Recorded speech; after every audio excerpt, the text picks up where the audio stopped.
اگر آپ نے ابھی تک ہمارا چینل سبسکرائب نہیں کیا تو ابھی سبسکرائب کریں اور بیل آئیکن کو کلک کر کے ہماری لیٹسٹ ویڈیوز کے بارے میں اپڈیٹ۔ السلام علیکم، ہمارے چینل میں خوش آمدید۔ فتوہ ڈرامے کا اگلے ایپیسوڈ کا پرومو آ چکا ہے،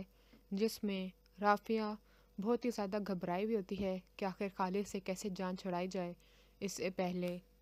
شہباز اور ملیحہ اس کے پاس آتے ہیں تاکہ سونی کو ہمارے پاس دے دیں، ہم اس کا بہت ہی اچھے طریقے سے خیال رکھیں گے، لیکن وہ ان کو بتاتی ہے کہ یوں ایک امی کے جاننے والے ہمارے پیچھے پڑ گئے ہیں، وہ سونی کا باپ ہے،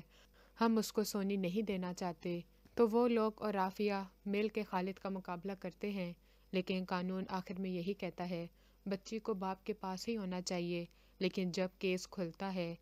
تب ساری حقیقت سمجھ جاتی ہے کہ اس نے تو مزے میں رافعہ کی ماں سے شادی کی تھی، بعد میں خود بچے کو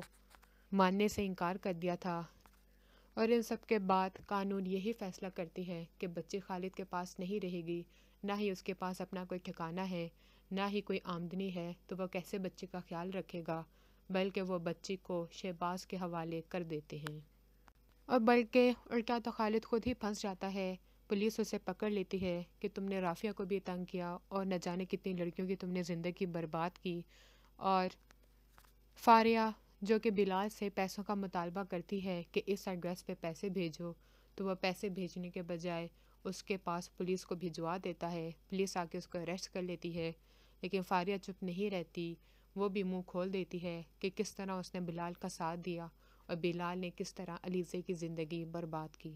اور اس طرح بلال وہ بھی اپنے ہی جال میں خود ہی پھنس جاتا ہے۔ اگلے ویڈیو تک کے لیے اللہ حافظ۔